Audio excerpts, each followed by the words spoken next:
childhood summer used to last forever. 6 weeks felt like its own small lifetime.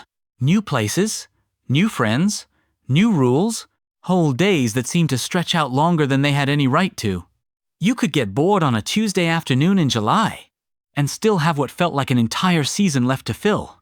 Now, a year goes by and you can barely account for it. January and December feel like they're standing right next to each other, shaking hands. You blink, and it's autumn again. You blink again, and someone's asking what you did this year, and the honest answer is a blur. Most people have a simple explanation ready to go. Time speeds up as you get older. It's just what happens. Some kind of slow, steady slide, starting the moment childhood ends, getting faster and faster for the rest of your life. Here's the strange part. When researchers actually went looking for that steady slide, they didn't fully find it. What they found instead was stranger and a lot more interesting. Let's find out what's actually happening to your sense of time and why the answer isn't a straight line at all. The most common explanation is called proportional theory. It's simple enough to explain in one breath. The philosopher and psychologist William James noticed the pattern as far back as 1890. Writing that the same stretch of time seems to shrink as we grow older. He didn't have the full mechanism, but he had the observation exactly right. When you're 5 years old, 1 year is 20% of your entire life, a massive slice. When you're 50, that same 12 months is 2%, a sliver.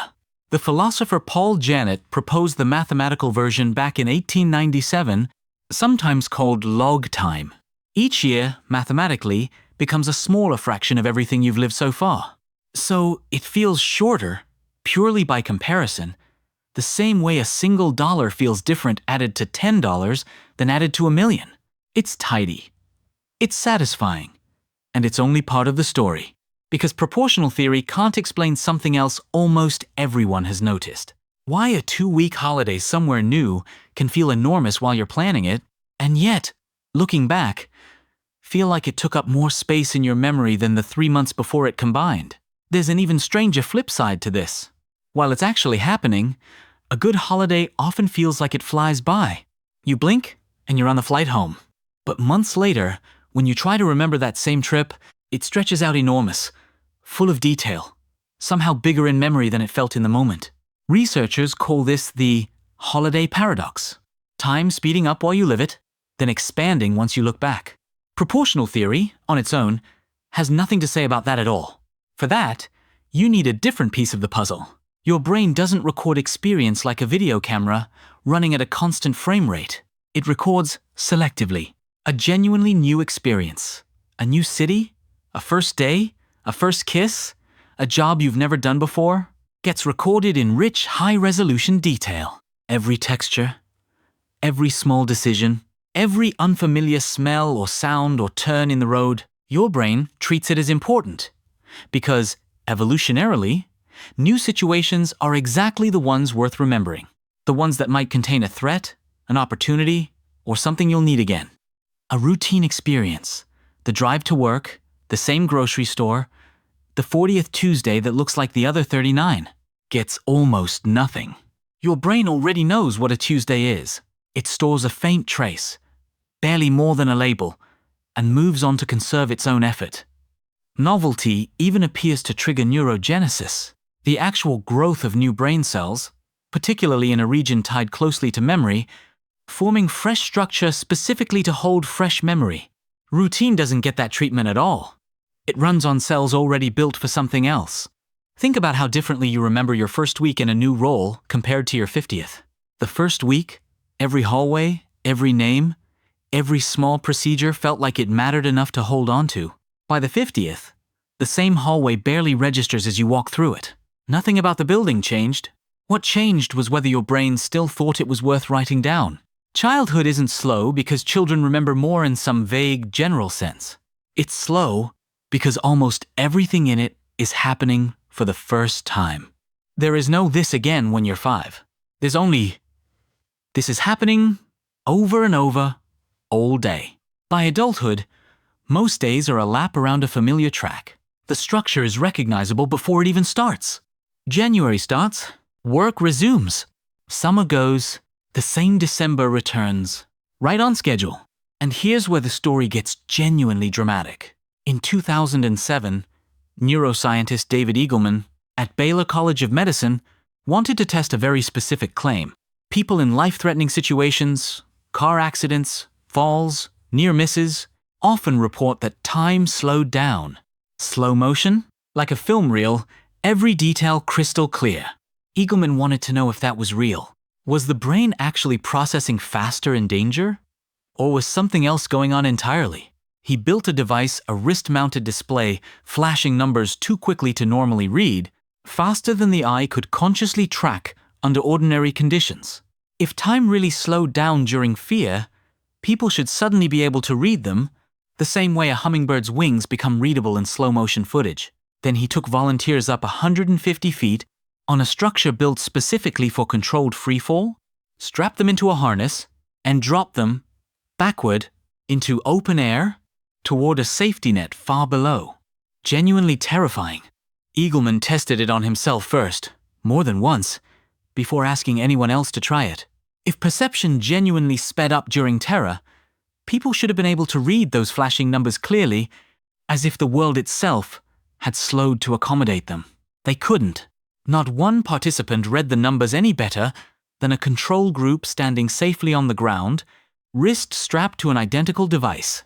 But afterward, every single faller estimated their own fall had lasted roughly a third longer than it actually had, and longer, in their estimate, than other people's falls looked to them, watching from below.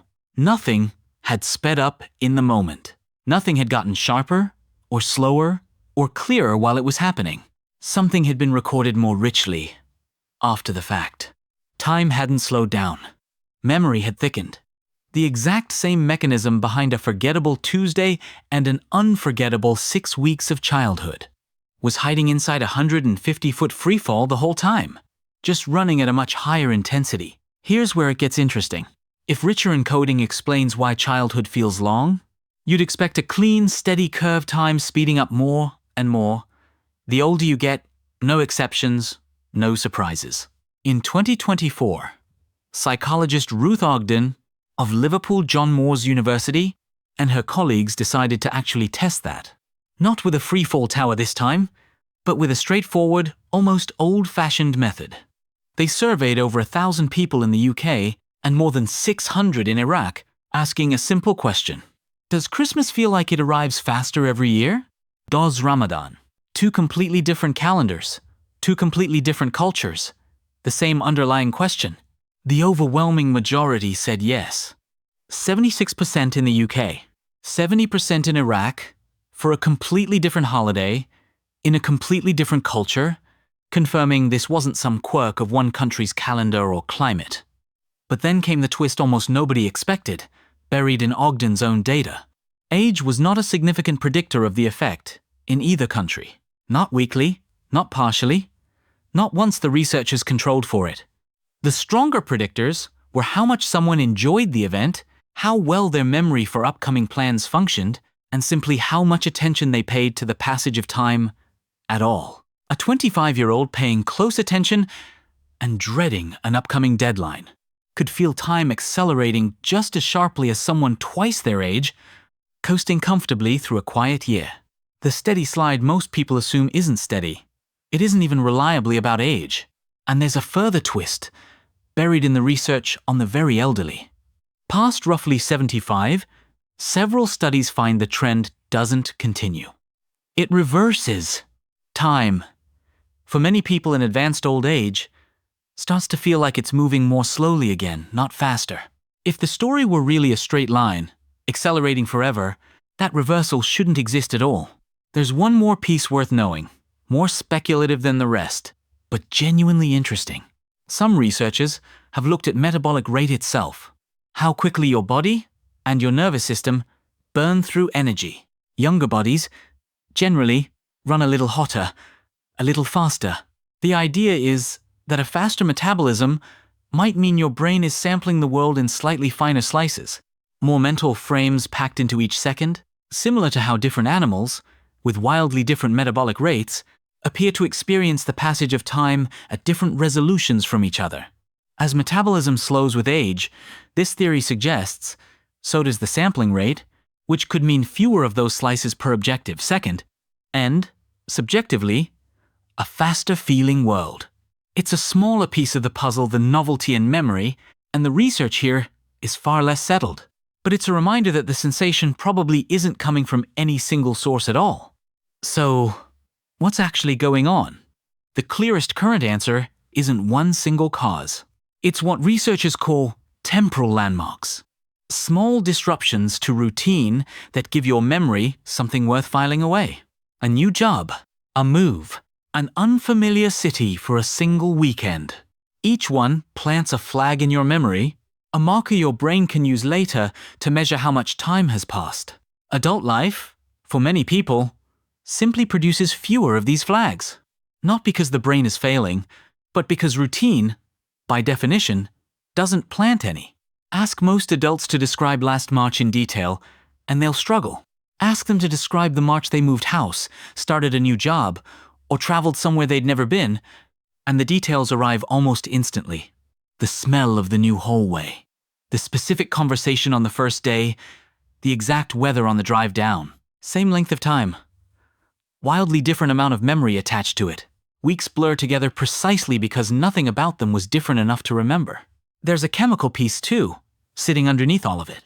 Dopamine, the neurotransmitter most closely tied to novelty, anticipation, and reward, appears to influence time perception directly, not only indirectly, through memory after the fact. Studies show that when dopamine levels rise, experimentally, time seems to slow down subjectively, moment to moment, while it's happening. When dopamine drops, it seems to speed up. Novelty doesn't just get remembered more vividly, once it's over. It appears to change the underlying chemistry of how now is experienced, moment to moment, while it's happening, not only afterward. A new experience may genuinely feel different as it unfolds, not just look different later, in the rearview mirror. Put all of this together, and a very different picture emerges than you're just getting older. Your sense of how fast a year moved is really a record of how much of that year was new. Proportional math plays a role, but the bigger lever, according to the freefall data, the Christmas surveys, and the reversal in advanced old age, is novelty itself. How often your life gave your brain something worth writing down in detail, rather than filing away as one more unremarkable Tuesday? Which means the sensation isn't a fixed sentence handed down the moment you turn 30. The 80-year-old who took up a new language, moved to an unfamiliar city, or started something they'd never tried before, isn't fighting the same math as someone coasting through an identical year on autopilot. They're generating flags, landmarks. The raw material memory actually needs to make a stretch of time feel like it happened at all. The childhood summer wasn't magic. It wasn't even, strictly, about being young. It was 6 weeks almost entirely made of firsts, recorded in the kind of detail your brain only bothers with when something is genuinely new. Put a 50-year-old on a genuinely new continent, learning a language they've never spoken, meeting people whose lives look nothing like their own, and something interesting happens to that year. It doesn't behave like the 29 years before it. It behaves, structurally, a little more like being 5 again. Not because the calendar bent the rules, but because the brain finally had something worth filing away in detail. Rather than one more Tuesday, it could safely compress into nothing.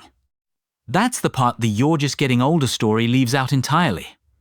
It treats time like a tax, rising automatically, no matter what you do with the year. The freefall data, the Christmas surveys, the reversal in advanced old age, all point somewhere else.